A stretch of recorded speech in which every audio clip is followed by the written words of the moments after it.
Assalamualaikum warahmatullahi wabarakatuh. Selamat malam semuanya. Kami dari kelompok 6 ingin mempresentasikan mengenai perencanaan keuangan dan sumber daya manusia sebagai upaya perbaikan tata kelola pada PT Albino Otomotif. Dengan kami kelompok 6, saya Soim Lailatul Rohmah, rekan saya Irham Maulana dan Ilham Ridho Alkat.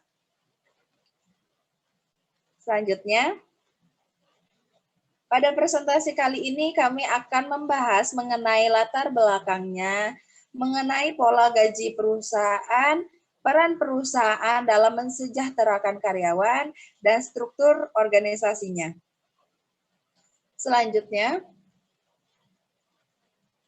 di sini yang pertama ada latar belakang perusahaan, di mana PT Albino Otomotif Indonesia yaitu terletak di Jalan Raya Tajur nomor 31, Kota Bogor, di mana pada perusahaan ini bergerak di bidang industri, perakitan komponen, kendaraan, dan ekspor suku cadang.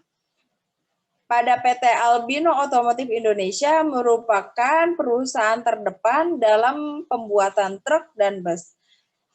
Dan perusahaan ini juga menjadi pelopor produksi kendaraan ramah lingkungan. Selanjutnya, yang kedua yaitu ada pola gaji dan upah perusahaan, di mana untuk mencapai penghidupan yang layak bagi karyawannya, caranya yaitu dengan memastikan adanya kebijakan pengupahan yang melindungi pekerja melalui hukum dan penegaknya di tingkat implementasi yang tertuang dalam pasal 88 ayat 2 dan 3 yang berbunyi, pasal 88 ayat 2 berbunyi, setiap pekerja itu memiliki hak memperoleh upah yang sama. Dan pasal 88 ayat 3 berbunyi, perusahaan itu wajib membayar upah para pekerjanya. Selanjutnya,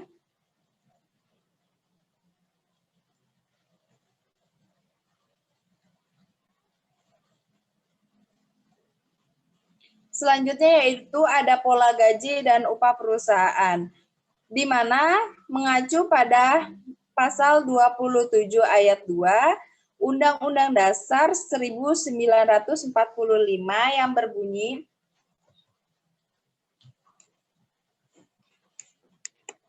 tiap-tiap warga negara itu berhak atas pekerjaan dan kehidupan yang layak bagi kemanusiaan. Dan kemudian diturunkan lagi ke dalam pasal 88 ayat 1 Undang-Undang nomor 13 tahun 2003 yang berbunyi, setiap pekerja berhak memperoleh penghasilan yang memenuhi kehidupan yang layak bagi kemanusiaan. Selanjutnya,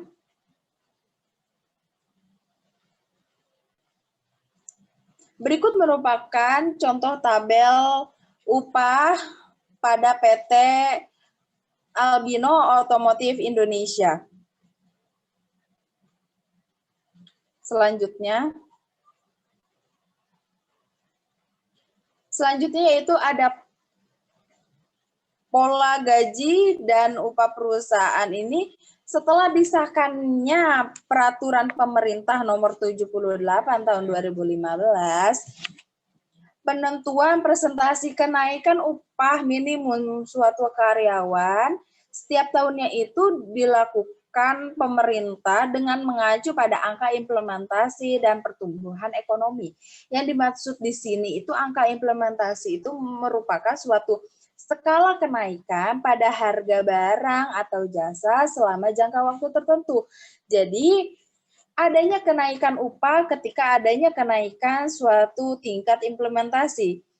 Dan selanjutnya pemerintah juga akan mengevaluasi setiap 5 tahun sekali untuk kebutuhan hidup layak suatu pekerjanya.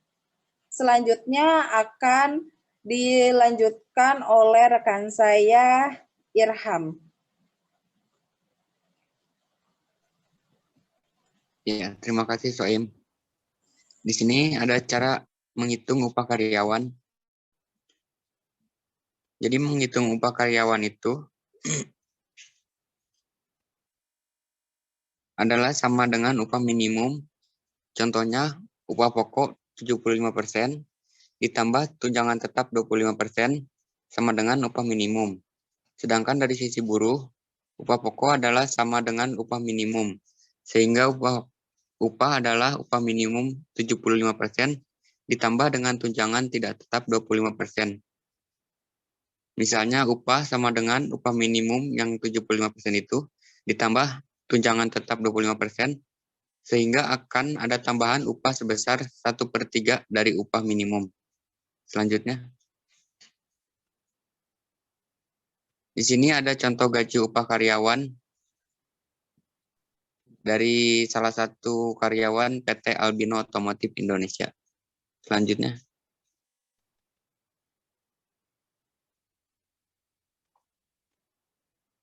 lalu penilaian kerja melalui POM adalah proses mengevaluasi seberapa baik karyawan dalam melakukan suatu pekerjaan yang dibandingkan dengan standar yang telah ditentukan. Lalu informasi yang didapatkan dari evaluasi tersebut akan dikomunikasikan ke karyawan yang bersangkutan. Selanjutnya, di sini ada pemutusan hak kerja atau PHK.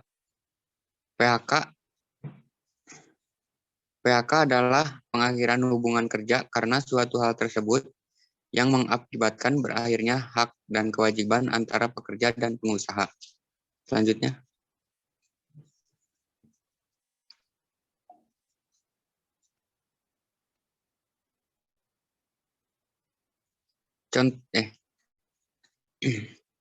ada beberapa alasan yang menyebabkan seseorang berhenti atau putus hubungan dengan kerja di perusahaannya. Di antaranya disebabkan karena pertama, perusahaan, keinginan perusahaan, peraturan undang-undangan, keinginan karyawan, pensiun, kontrak kerja berakhir, meninggal dunia, dan apabila perusahaan terkena likuidasi.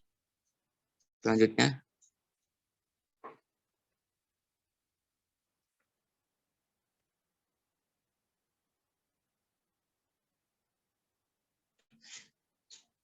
pensiun merupakan putusnya hubungan kerja di antara karyawan dengan organisasi tempat bekerja pada saat karyawan sudah mencapai usia tertentu. Secara umum, pensiun adalah seseorang yang tidak bekerja lagi karena usia yang sudah lanjut dan harus diberhentikan ataupun atas permintaan sendiri. Seseorang yang pensiun biasanya mendapatkan hak atas dana pensiun atau pesangon. Next.